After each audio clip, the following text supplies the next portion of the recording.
Alors, je vais céder la place à la table ronde numéro 1. On a parlé de BIC, on a parlé de SAT, on a parlé de certains acronymes, on a parlé de Deep Tech évidemment, mais ça vous savez ce que c'est. Et les intervenants qui vont venir à cette tribune vont vous expliquer quelles voies de valorisation existent pour les travaux de recherche, quelles possibilités et quel rôle pour les chercheurs et les doctorants. Gaspard Lépine, Philippe Nérin, Christian Jorgensen, Christophe Spuller, bonjour, allez-y, installez-vous. David Andreu ou Andréou, je ne sais pas, Benoît Bardy, qu'on vous reverrez juste après. Je reprends la zapette et je vous laisse la scène pour une demi-heure. Je vous remercie. Merci beaucoup. On va s'installer. Et Christian Jorgensen, il est pas là. J'ai peur que Christian... Marc, si tu veux venir avec nous, tu le connais bien, tu travailles avec lui. Tu feras...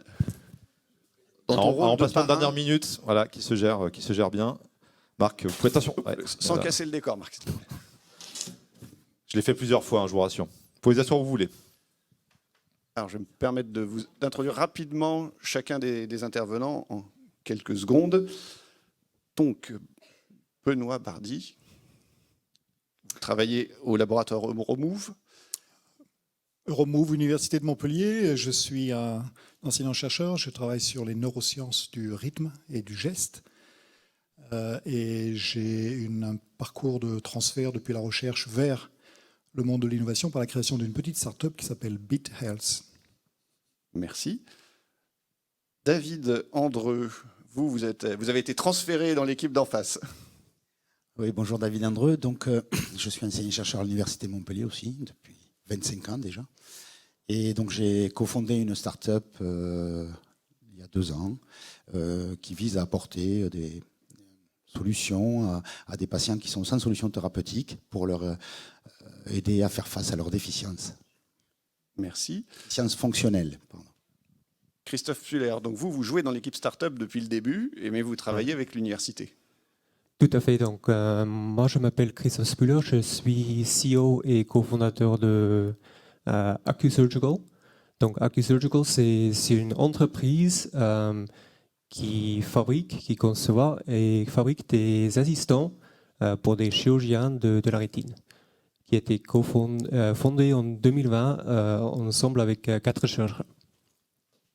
Juste à temps, le professeur Jorgensen nous rejoint, formidable. Philippe, tu vas en profiter pour te présenter. Philippe Nérin, donc le président de notre SATT locale, la SATT, Société d'accélération de transfert de technologie à XLR. Merci Gaspard. Donc oui, donc je suis effectivement le président de la Société d'accélération de transfert de technologie, SAT, pour ceux qui ne connaissent pas, que j'ai le plaisir de diriger depuis 10 ans. Et donc qui accompagne, on va en dire, l'ensemble des chercheurs dans la démarche de valorisation de leurs travaux, avec plusieurs services qui sont proposés par la SAT. Il y a des services qui concernent les brevets, la propriété intellectuelle, l'investissement sur des projets en prématuration, en maturation, qui permettent de donner plus de maturité aux projets technologiques.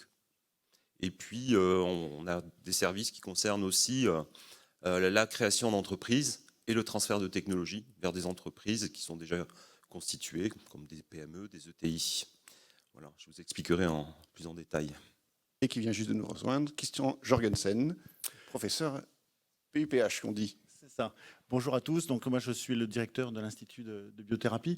Donc, je dirais, je suis un peu le chercheur clinicien de service. On essaye depuis des années de faire du transfert entre ce qu'on fait au laboratoire et vers la clinique, puisque notre institut, il est sur le campus hospitalier. Donc, on est vraiment au cœur de cet élément translationnel. Donc, on développe des thérapies cellulaires, des thérapies ARN, des biomolécules, et quand même, l'objectif, c'est à un moment donné, et c'est vrai pour tous les chercheurs, c'est qu'à un moment donné, ça se concrétise par un médicament, par quelque chose qui change la vie des patients. Et une des étapes, c'est quand même le partenariat industriel, l'ASAT en support, parce que l'élément charnière, c'est la bioproduction. Et donc nous, on est académique, et ça, on a une expertise, mais à un moment donné, cette transformation nécessite une collaboration avec les partenaires. Et là, on est au cœur de la deep tech. une collaboration, des efforts compliqués et souvent onéreux en capital à mettre en place, et un travail sur des besoins du marché. Est-ce que chacun, vous pouvez nous dire en quelques secondes votre rapport à la deep tech? Et notamment, j'avais noté que David voulait nous parler de marché. Oui, il y a des mots-clés qui sont... Il y a des mots-clés qui sont prononcés comme effectivement concrétiser, transférer, concrétiser, etc. Quand on s'inscrit sur ce parcours de création d'entreprise, un autre mot-clé, c'est celui de marché, ce qui veut dire qu'à un moment donné, vous devez amener un produit sur un marché. C'est une trajectoire un peu différente du transfert, j'en ai fait en amont du transfert.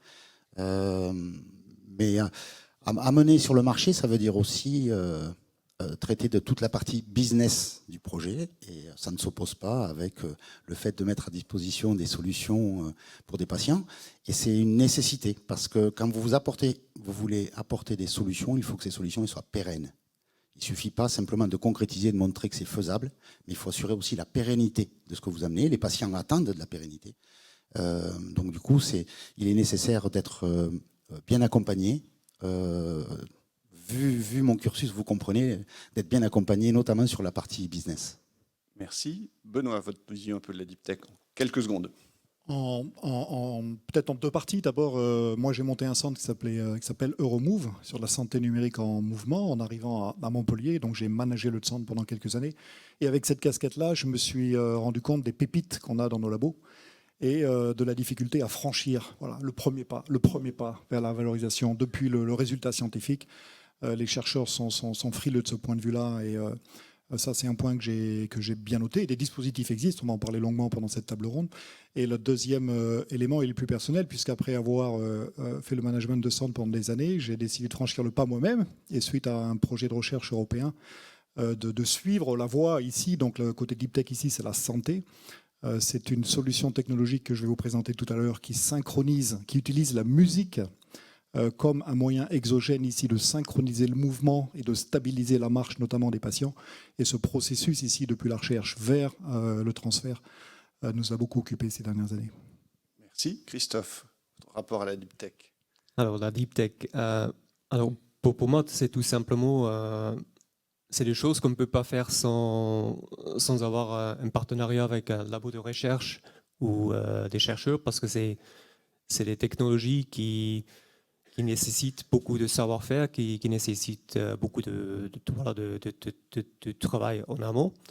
Et donc, c'est pas comme, disons, peut-être 80% de startups où voilà, on va juste faire un site web quelque part. Bon, je simplifie un peu, hein, mais le deep tech, c'est vraiment quelque chose qui nécessite beaucoup de travail en amont, beaucoup de savoir-faire et du coup aussi beaucoup d'investissements.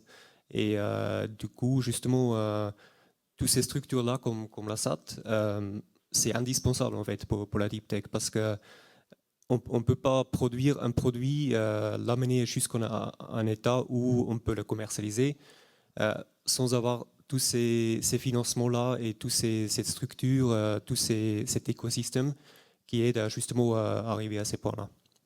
Merci. Philippe, ta vision de la deep tech? Oui, alors la deep tech, effectivement, on la vit tous les jours à la SAT, puisque la plupart des projets arrivent des laboratoires et donc ont bénéficié de longues années de recherche, et donc il y a des barrières à l'entrée qui sont assez élevées. Pour moi, c'est d'abord une ambition, la deep tech, c'est-à-dire en gros pour arriver sur le marché avec un produit qui va créer une vraie rupture et qui va donner une forte compétitivité à l'économie, il faut avoir des projets hautement ambitieux.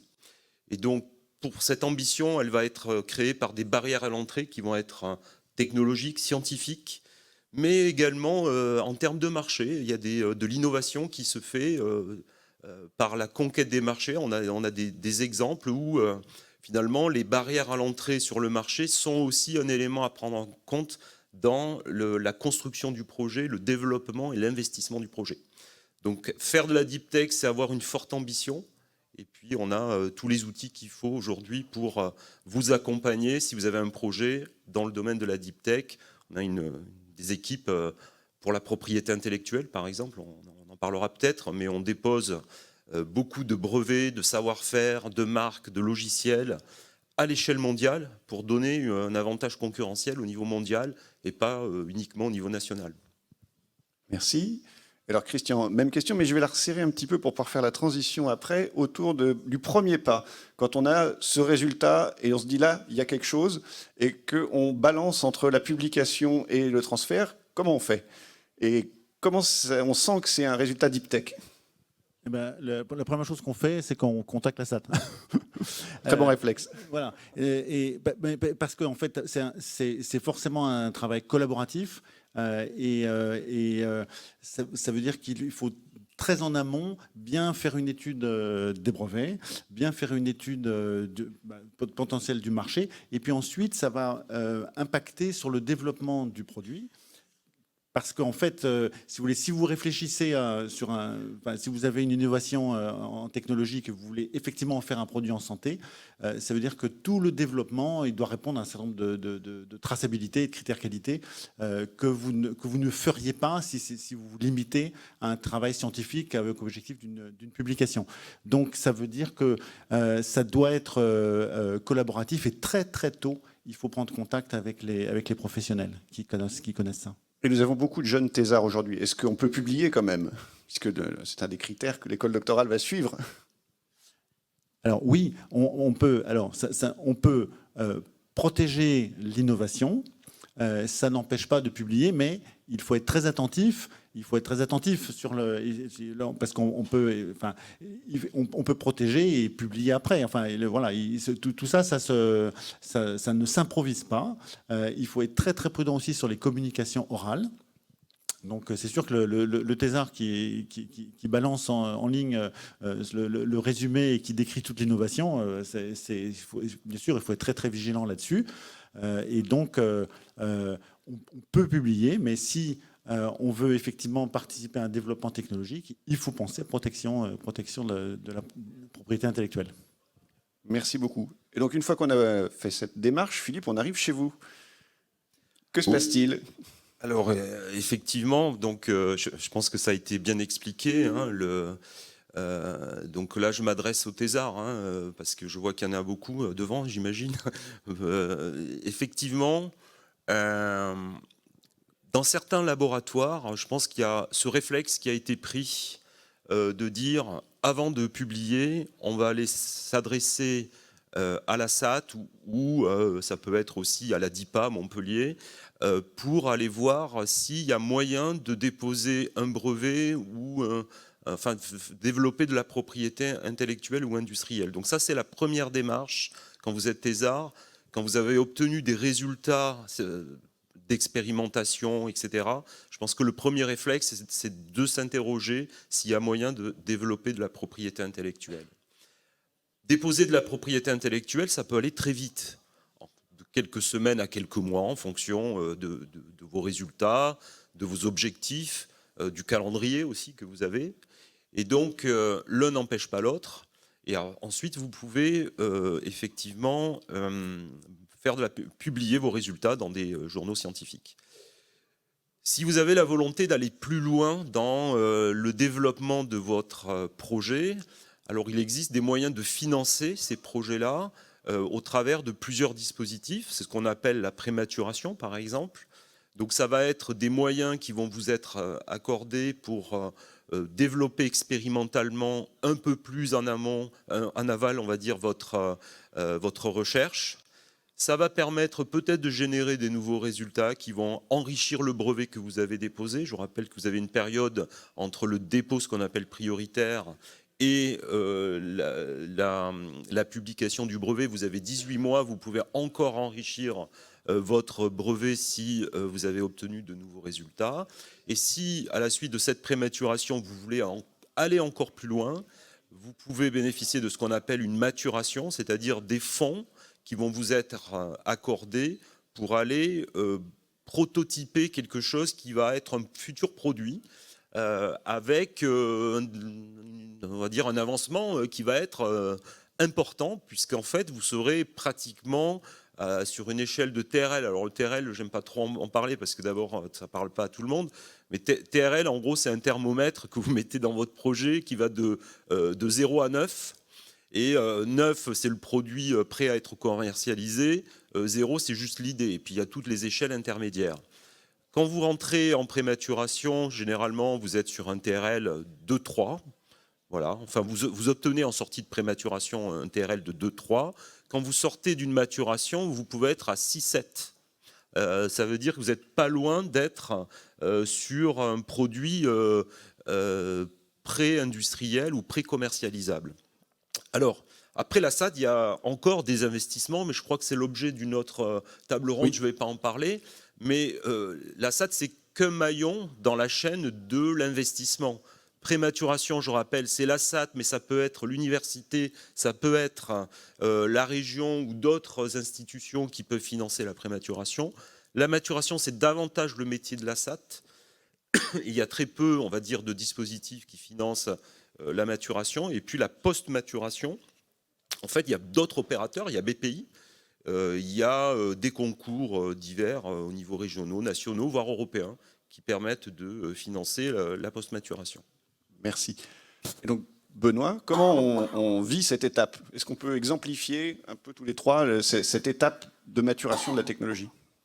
Exactement comme elle vient d'être exprimée, c'est-à-dire que donc moi je suis chercheur, je coordonnais un projet européen sur cette synchronisation audio motrice et le rôle de la musique ici dans la stabilisation de la marche. On avait des beaux résultats scientifiques et on n'aurait jamais franchi cette étape sans les structures d'accompagnement en région. Enfin, clairement, Gaëtan est là, Elori est là, Bénédicte est là, Philippe est là. Enfin, la SAD, cette phase de prématuration, de maturation, le brevet, cette petite étincelle au début pour décider de franchir le pas, on l'aurait pas fait sans les structures. Sur les publications, très important, moi j'ai mis sous embargo dans le projet européen pendant 1 an toutes les publications des PhD. Voilà, c'est-à-dire que quand il a fallu prendre la décision ici, on était ensemble avec Philippe, de savoir on publie ou on garde, on a décidé on garde. Mais quand on décide on garde, il faut imaginer les conséquences que ça a sur les carrières des jeunes. Voilà. Et donc il faut trouver des alternatives. Donc on dérive un tout petit peu de quelques degrés, ici, les projets des PhD. On fait en sorte de respecter son engagement ici vis-à-vis des thèses et en même temps on projette l'innovation. Et Christian le disait, il y a une frontière ici qui est très fine et qu'il faut discuter très en amont. Merci. David, comment ça s'est passé pour vous cette étape? Oui, c'est bon, les brevets et tous ces actifs immatériels, c'est important, évidemment, c'est prépondérant dans l'aventure. Ça contribue aussi à l'obtention des financements qui nous sont nécessaires. Christophe et moi travaillons dans le domaine de la santé, donc on est dans un domaine extrêmement réglementé, normalisé, etc., et qui nécessite de gros moyens pour parvenir justement au bout de l'échelle TRL. Et donc les accompagnements dont on a parlé sont essentiels, et celui de BPI entre autres. Nous avons la chance d'avoir une aide au développement Deep Tech, et cet apport est considérable, bien sûr. Mais si je peux me permettre, je voudrais aussi adresser un petit mot à mes collègues, notamment sur cette appréhension du grand saut, puisqu'à un moment donné, on se dit, bon, ben, on va quitter cette position d'enseignant-chercheur, et puis on se lance dans une aventure qui est celle de l'entrepreneuriat. N'ayez crainte, voilà, si vous êtes bien accompagné, ça peut se faire. Il y a de multiples modalités qui le permettent. Il y a pas mal de souplesse dans le système. J'ai eu la chance de pouvoir être accompagné, je suis de l'Université de Montpellier, donc j'ai eu la chance d'être accompagné par la DIPA. Et grâce à la DIPA, on a pu trouver la trajectoire qui correspondait à ma situation et au projet d'entreprise qui était le mien. Merci beaucoup, vous me lancez une perche idéale pour l'enchaînement. On doit maintenant étudier un peu le cas des chercheurs qui sont transférés dans les startups, ou en tout cas qui vont s'impliquer dans les projets des entreprises. On a beaucoup d'outils juridiques comme vous le proposiez, on peut faire rentrer les gens au capital, on peut prendre des postures de dirigeants, on peut même avoir un transfert, une mise à disposition au sein de l'entreprise, ou on peut rester dans le laboratoire et être dans une posture de conseiller. Et donc, comment ça se vit, tout ça? Comment ça se met en œuvre? Peut-être, Christophe, vous, comment vous l'avez vécu avec les partenaires avec lesquels vous travaillez? Puis vous pouvez dire un petit mot sur l'aspect maturation, si vous le souhaitez, puisque vous n'êtes pas intervenu. Ouais, alors, donc, pour moi, c'est un cas un peu spécifique parce que en fait, j'ai fait un PhD, donc un doctorat que j'ai terminé en 2006. Après, je suis parti travailler dans l'industrie. Donc, j'ai travaillé dans une start-up ici à Montpellier qui s'appelle Intrasense, qui fait de l'imagerie, traitement d'imagerie médicale. Et par la suite, je suis allé travailler chez Medtech qui fait le robot pour le cerveau et les vertèbres. Et c'était en 2017 que Medtech a été acheté par Zimmer Biomet, donc une grande entreprise américaine. Ça a pas mal changé les choses et du coup, j'avais envie de faire quelque chose de mon côté, voilà, quelque chose de nouveau. Et j'ai identifié justement cette problématique de la rétine, de la chirurgie de la rétine, qui est très compliquée à faire parce que ça nécessite beaucoup de précision. Et du coup, je me suis posé la question, déjà, j'ai regardé avec les chirurgiens, est-ce qu'il y a vraiment un besoin là? Et donc, les besoins, ils m'ont dit qu'il y a un besoin d'avoir un robot pour faire ça. Et du coup, j'ai regardé comment est-ce que je peux faire pour avancer, parce que finalement, je peux pas le faire tout seul. Et du coup, je me suis approché du laboratoire LIRM à Montpellier, donc laboratoire robotique. Et ensemble, avec deux chercheurs, on a monté un projet avec la SAT, justement pour avoir un financement, ce qui nous a permis en fait de travailler ensemble avec le laboratoire pendant 2 ans et demi, avoir un financement, embaucher aussi des ingénieurs. Et du coup, ces 2 ans et demi nous ont permis d'aller d'une idée en fait à un prototype abouti qui nous a permis de montrer aux investisseurs en fait que ça marchait, que notre idée ça marchait, que il avait une application derrière, que tout ça c'était faisable. Et du coup, ça nous a permis de faire une levée de fonds en début 2020 de 6 millions d'euros. Et du coup, par la suite, on a fait le contrat d'exploitation avec la SAT, on a bouclé tout ça et on est passé d'une équipe de 3 ingénieurs plus moi à une équipe aujourd'hui de 12 personnes à temps plein. Et bon, on va encore grandir. Donc là c'est vraiment, on a passé une étape en fait d'une petite équipe un peu, voilà, on avait juste un prototype. Aujourd'hui, on est en train de finaliser en fait notre robot et on va le certifier et après on va le commercialiser. Et les collègues qui vous accompagnent du LIRM, eux, ils sont dans le conseil scientifique, c'est ça? Oui, tout à fait. Donc l'entreprise a été confondée par 4, donc moi et 4 chercheurs. Donc il y a 2 chercheurs du LIRM, donc Philippe Poignet et Yassine Arab, qui sont de professeurs en robotique, et 2 professeurs aussi à l'université Saint-Étienne, qui sont des chirurgiens en fait, chirurgiens de la rétine. Donc ils n'ont pas quitté le labo, mais ils donnent un peu de temps à autre. Ils n'ont pas quitté le labo, donc ils ont des advisors dans la start-up, ils sont cofondateurs, ils ont des parts dans l'entreprise. Donc moi je suis CEO, eux ils nous aident en fait. On a des appels toutes les semaines, ils passent chez nous, ils nous donnent des conseils, des feedbacks, ils nous aident sur le recrutement, sur des problématiques scientifiques, etc. Un lien très étroit quand même. Ouais. Benoît, vous êtes un peu dans ce cas-là aussi, c'est ça? Alors moi je suis dans ce cas-là, l'étape peut-être un peu en amont de cela, c'est un peu la voie à suivre. Donc la société a été créée au mois de juillet 2021. Moi j'ai pour l'instant souhaité apporter simplement mon concours scientifique, donc je suis sur le 25.2 concours scientifique.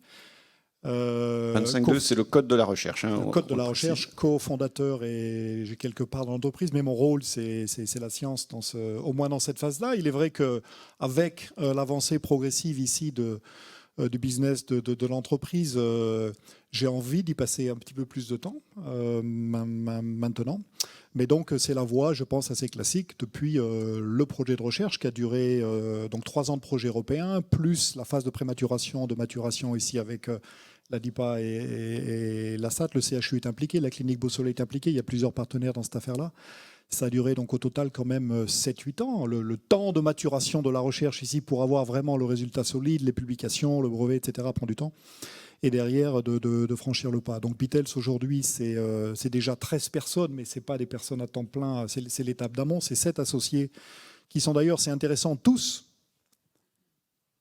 passés par et docteurs de l'Université de Montpellier, à des étages variés. Moi, j'ai dirigé la thèse d'une de ces personnes, qui est maintenant le CEO de l'entreprise, Guillaume Talon, qui n'est pas avec nous aujourd'hui. Il est ailleurs faire d'autres, parler de Beatles. Et puis donc des neurosciences et de la physique et de la rééducation autour comme soutien scientifique ici à la création de la boîte. Merci. David, vous avez un cran supplémentaire. Vous êtes à l'intérieur. Oui. Donc pour préciser, effectivement, vous avez deux un peu caricatural, mais vous avez deux possibilités où vous faites du concours scientifique, de l'accompagnement. En gros, vous accompagnez le transfert, ou, si j'exagère un petit peu, où vous le prenez en charge. C'est-à-dire, vous avez une implication de nature différente et vous allez avoir des responsabilités différentes. Vous allez occuper, par exemple, des fonctions dirigeantes dans l'entreprise que vous créez, etc. Donc, ce n'est pas une question de niveau d'implication, mais c'est niveau de responsabilité dans le projet, en fait. Voilà. Donc, ça ne veut pas dire que dans un cas, il y a plus ou moins d'implication. Ce n'est pas ça que je sous-entends. Mais le fait, à un moment donné, de s'inscrire vraiment dans la valorisation en partant, de fait, changeant de statut, donc vous partez dans l'entreprise, c'est pas le même engagement quand même. Fondamentalement, c'est pas le même engagement. Et alors, ce statut vous permet quand même de revenir dans la fonction publique. On l'espère pas, mais en cas d'échec, parce que ça arrive quand même de temps à autre, malheureusement. Oui, donc il y a de multiples passerelles. Alors, on se réfère aux anciens numéros du Code de la recherche, le 25.1, 25.2, maintenant ça a un peu changé, c'est le Code 531, 1 à 6, je crois, mais mes collègues me corrigeront. On ne va pas rentrer dans le droit. Voilà. Mais si vous cherchez, partez sur ces codes-là. Effectivement, à un moment donné, on se pose la question, parce qu'effectivement, c'est le saut, je vous le disais tout à l'heure, on quitte une fonction d'enseignant-chercheur et on se dit, et ensuite? Et si j'échoue, il se passe quoi? Je me retrouve sans rien à la rue? Non, pas de crainte. Il y a, sur ces passerelles sont prévues aussi des possibilités de retour. Donc, bon, allez, en gros, je résumerai par vous inquiétez pas, il y a un parachute dans l'avion. Voilà. Merci. Et alors, on voulait aussi parler d'un autre parachute, Philippe, que vous avez mis en place à la SAT, qui concerne plutôt les gens qui sont diplômés, peut-être les doctorants et les masters. Comment ça se passe?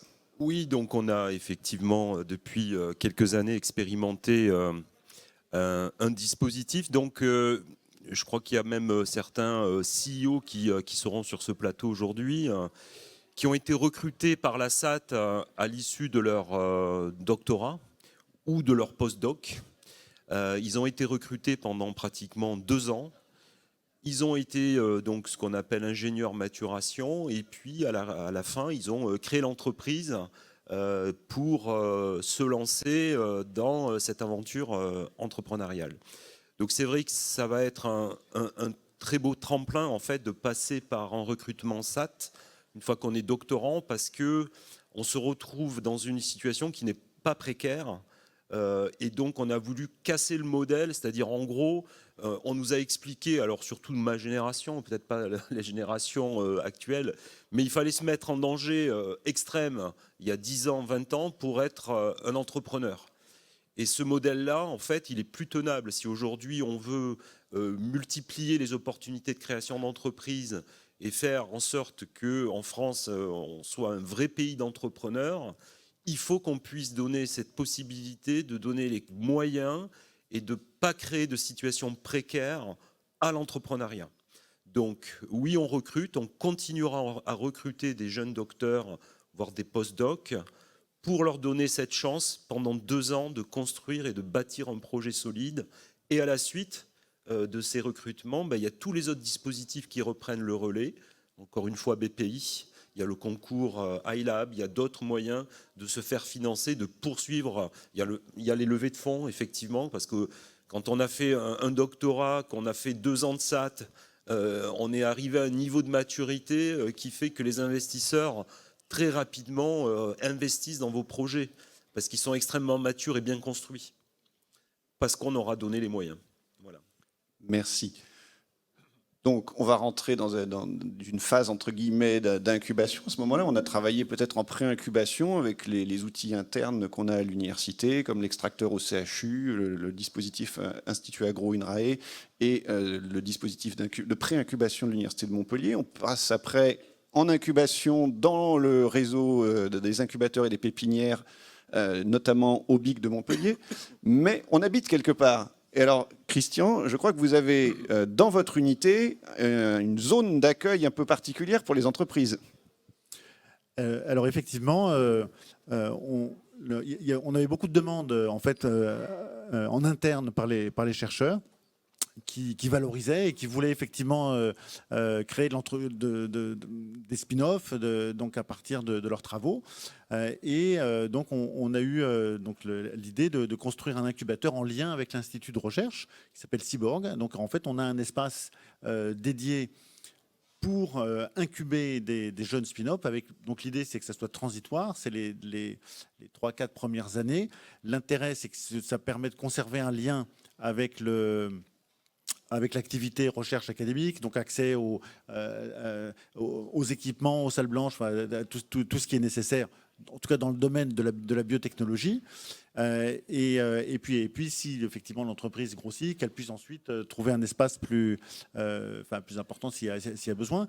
Mais effectivement, en fait, en quelques mois, c'était plein. Enfin, il y a un besoin très important là d'avoir des espaces dédiés. Pour l'incubation, mais en lien, il faut que ce soit en proximité. Je pense que c'est très important de garder le lien de proximité avec la recherche académique. Super. Alors, je crois qu'on va arriver au bout de notre temps. Donc, il y a quand même une toute dernière question qui est extrêmement importante, qui est votre relation avec les thésards. Qu'est-ce que deviennent vos thésards? Est-ce que vous les embauchez? Est-ce qu'ils prennent les directions des entreprises? Comment ça se passe? Benoît? C'est une belle question, ça. Elle n'est pas simple. Moi, j'ai un principe, c'est de pas... Les thésards, on peut discuter, on n'est pas obligé d'avoir le même point de vue. Je pense que les thésards, ils doivent quitter le centre, voler de leurs propres ailes, créer leur réseau, et nous, les aider à le faire. Donc, les garder au centre, et pas nécessairement pour eux, la meilleure des solutions. Je pense que pour nous, c'est une bonne solution, parce que vous êtes, je m'adresse à vous là, formés, bien, vous êtes au pic ici de voilà, ce moment où vous allez rentrer dans une vie active riche et dense, et je pense qu'aller la faire ailleurs, en tissant des liens forts avec votre laboratoire, et je pense en général une meilleure stratégie que de rester au centre. Je parle pour vous.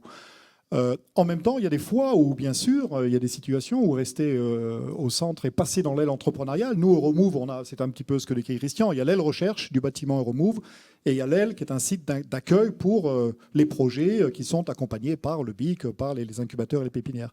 Et on en a quelques-uns qui passent de l'aile recherche en tant que thésard à l'aile entrepreneuriale ici pour monter une boîte.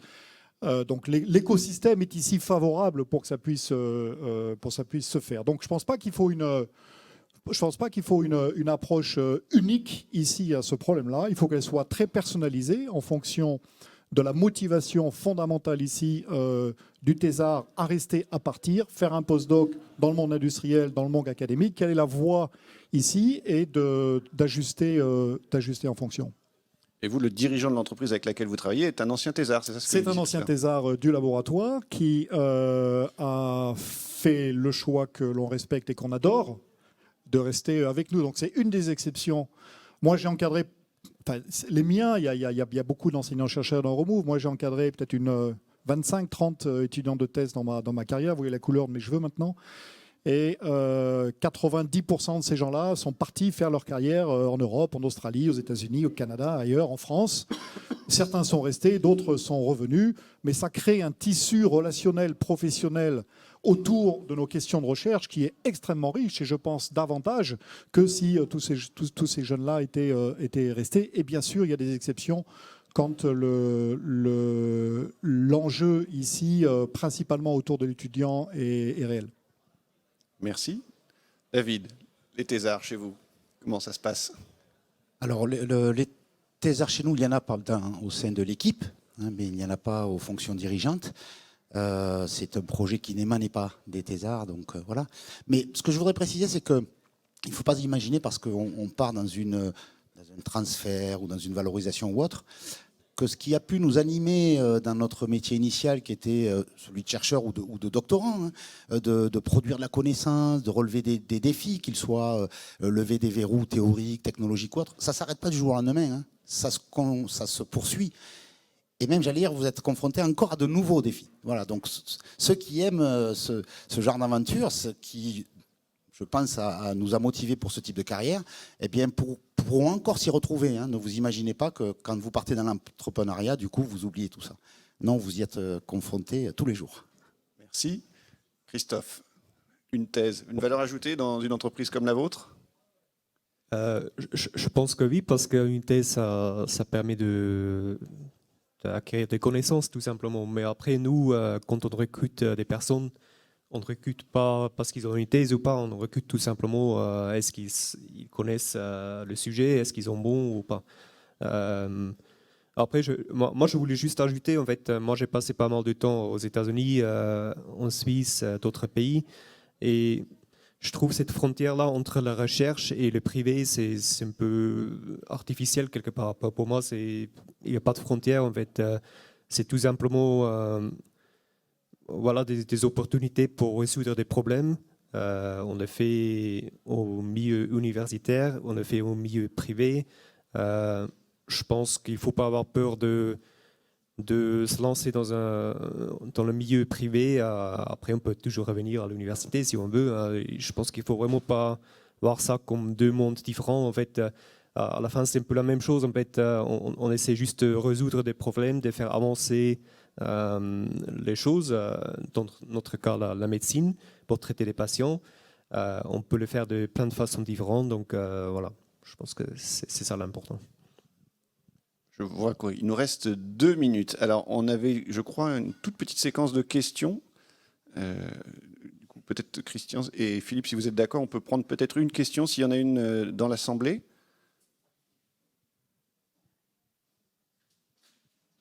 Non, pas de questions. Bah, du coup, Christian et Philippe, vous pouvez nous parler aussi des thésards et de l'implication des thésards dans les projets d'innovation? Alors, bien sûr, on est très attentif au devenir des thésards. Maintenant, je partage tout à fait l'idée que il doit y avoir des passerelles. Il faut que ça soit très souple. C'est-à-dire qu'on peut être dans un temps être académique et puis passer dans le privé sur un projet et puis revenir à l'académique. On a des étudiants qui ont préféré plutôt s'orienter sur une carrière académique et puis d'autres très vite qui étaient intéressés par l'entrepreneuriat. Et donc là, le fait effectivement d'avoir accès à des biotech, c'est quand même une possibilité d'épanouissement sur ces aspects-là. Le fait de faire une thèse, c'est très exigeant. Alors je parle pour les plus jeunes qui sont peut-être en master. C'est rentrer dans une thèse. Réfléchissez bien pourquoi vous le faites. Hein, et on demande beaucoup. Mais en même temps, 3-4 ans avec un étudiant, c'est à qui on demande beaucoup d'autonomie. On demande beaucoup d'initiatives, on demande beaucoup d'investissements, mais on l'accompagnera. On ne lâche pas nos étudiants, ils font partie de l'équipe et on tient à ce qu'ils puissent rebondir. Donc on est très attentif à leur devenir. Philippe, côté SAT, comment vous voyez les thésards? Oui, alors, bon, moi je suis assez d'accord avec ce qui a été dit. Je crois qu'il ne faut pas mettre trop de frontières entre le public et le privé. Ce que je peux dire, c'est que quand on fait une thèse, et comme ça a été dit, on s'engage, c'est exigeant, c'est un travail qui prend du temps, un investissement, mais qui permet de compléter une formation assez classique. On gagne beaucoup ensuite en ayant fait une thèse, on va dire en autonomie professionnelle pour tout le reste de sa vie, me semble-t-il. Et on le voit effectivement à la SAT quand on recrute des ingénieurs maturation qui sont des docteurs, qui ont été formés par la recherche. Généralement, ils ont un profil extrêmement bien, on va dire, profilé pour s'attaquer à des projets ambitieux de développement technologique parce qu'ils ont beaucoup d'autonomie.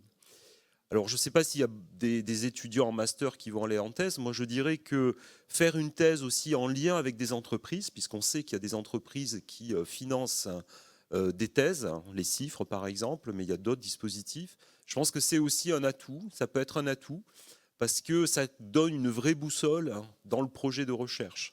la pire des choses, je crois que dans un projet de recherche, quand on est doctorant, c'est peut-être, alors bien que le directeur de laboratoire encadre et guide, mais dans une entreprise, il y a une vraie boussole parce qu'il y a un objectif marché qui est bien identifié. Et je crois que quand on a la chance d'avoir l'objectif marché et l'objectif recherche en même temps, ben c'est doublement formateur parce qu'on travaille avec un objectif précis. Je pense qu'au quotidien, ça peut aider à surmonter ces épreuves qui durent 3 ans et d'aller produire des résultats nouveaux. Eh bien, merci beaucoup. Je crois que nous sommes au bout du temps qui nous est imparti. Nous retiendrons donc que nous avons toutes les sécurités pour entreprendre sereinement et que, effectivement, nos jeunes thésards ont toute leur place dans ce dispositif. Merci encore d'avoir participé à cette table ronde. Et pour ceux qui auraient des questions, ben, je pense que les participants vont rester ici, déjeuneront avec nous, j'espère. Et donc, vous pourrez leur poser des questions à ce moment-là. Merci beaucoup. Bonne journée à tous.